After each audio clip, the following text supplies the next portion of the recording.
देशर आर्थिक राजनैतिक एवं सामाजिक प्रगति पथरे दुर्नीति ही सबुठ बड़ प्रतिबंधक। मु विश्वास करे जे दुर्नीतिर मूलोत्पाटन निमंते समस्त अंशीदार यथा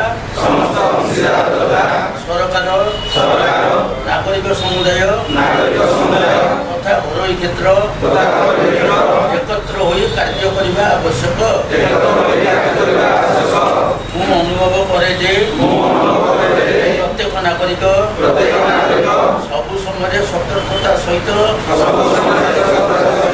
सर्वाधिक साधुता और सत्यनिष्ठरे प्रतिबद्ध रही दुर्नीति विरुद्ध संग्राम को समर्थन करने उचित।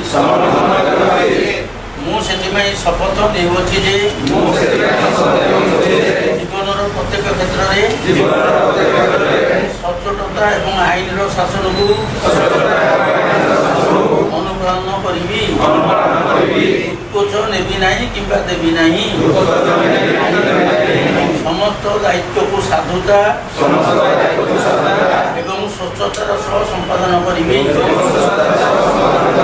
जनसाधारण हित साधन पाई कार्य करी निज व्यक्तिगत आचरण